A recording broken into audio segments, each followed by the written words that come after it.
programa Hermes e Renato, pudemos testemunhar um momento antológico, o julgamento de Bossa, que foi defendido pelo brilhante advogado Gil Brother.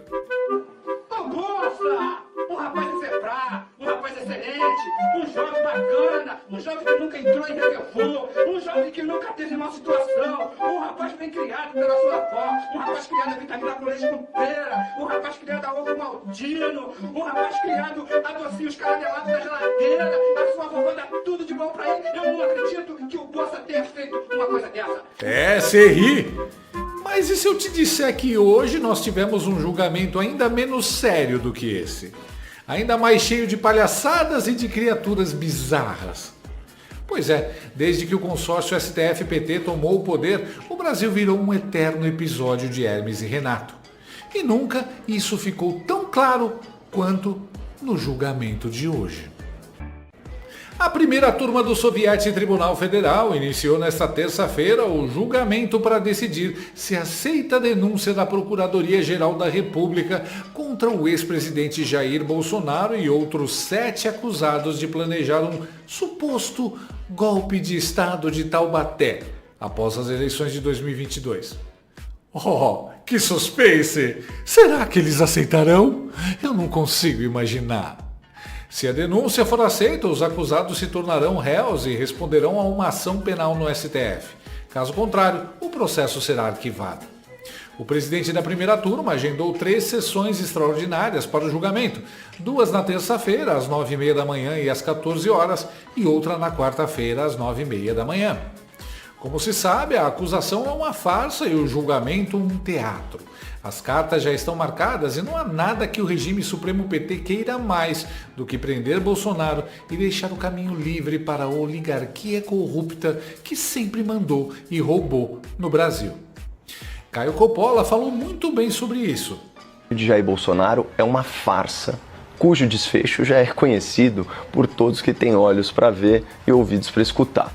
O ex-presidente Jair Bolsonaro será condenado por juízes que não poderiam julgá-lo e será preso por crimes que não cometeu. A gravidade dessa fraude está expressa muito bem em Provérbios 17:15. Há 2 injustiças que o Senhor abomina: que o inocente seja condenado e que o culpado seja colocado em plena liberdade como se fosse justo. É exatamente o que nós testemunhamos no Brasil atual. Quando o resultado de um julgamento já está decidido antes mesmo do processo, isso não é justiça, é teatro, é barbárie togada. É o STF rasgando a Constituição em nome de um projeto de poder. Hoje é o Bolsonaro, amanhã pode ser qualquer um de nós. Eu acredito que esse julgamento será o divisor de águas. O país nunca mais será o mesmo. Irão acionar o botão da caixa de Pandora. E como em toda peça de teatro, o primeiro ato posicionou os atores, introduziu o cenário e trouxe algumas surpresas. Por ser de interesse público, o julgamento foi transmitido pela TV Justiça e pelo canal do YouTube do STF, que trancou os comentários assim que todo mundo começou a questionar e zoar os togados. Corta os comentários, eu corto seu pescoço. Muita gente estava assistindo no Brasil e lá fora esse julgamento. Quem estava assistindo lá fora? Ninguém mais, ninguém menos que Donald Trump, que acompanha com grande interesse o que esses caras estão aprontando com o Brasil. Claro, o julgamento do Bolsonaro é o Natal da Daniela Lima e ela até vestiu um modelito especial para transmitir a festa religiosa mais importante dela.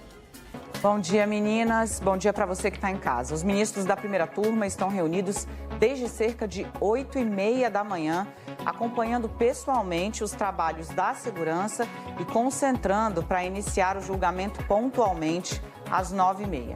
O relator do caso, o ministro Alexandre de Moraes, finalizou o voto dele no último fim de semana. Segundo auxiliares, o texto é longo e ele deve apresentar apenas um resumo, estou falando do voto, durante a sessão. Os detalhes desse julgamento histórico você acompanha aqui no Conexão. É a primeira vez na história do Brasil que acusados de tentativa de golpe vão a julgamento. O ministro Alexandre Uglandi começou fazendo uma leitura detalhada do relatório do inquérito do suposto golpe de Estado de Taubaté, antes do julgamento de Bolsonaro e outros 7 aliados. Em conclusão, presidente, em 13/3/2025, após a apresentação das respostas pelas defesas dos acusados, assim como a manifestação da Procuradoria-Geral da República, solicitei, nos termos do artigo 234 do Regimento Interno do Supremo Tribunal Federal, a Vossa Excelência, dia para julgamento presencial para deliberação sobre a denúncia oferecida pelo Procurador-Geral da República em face do denominado Núcleo 1. E aí, uma surpresa que abalou o Xandemar. Bolsonaro chegou à primeira turma do STF para acompanhar o julgamento e sentou-se na primeira fila, cara a cara com Xander Clayson. E já temos as imagens do ex-presidente Jair Bolsonaro chegando à primeira turma do Supremo Tribunal Federal. Ele chegou acompanhado do seu advogado, Paulo Bueno, imagens que foram feitas dos nossos repórteres aqui de Brasília, Vladimir Neto e Gioconda Brasil, que estão acompanhando a sessão de dentro da primeira turma. Jair Bolsonaro, que chegou a Brasília há menos de 1 hora e se dirigiu ao Supremo para ficar, gente, na primeira fileira.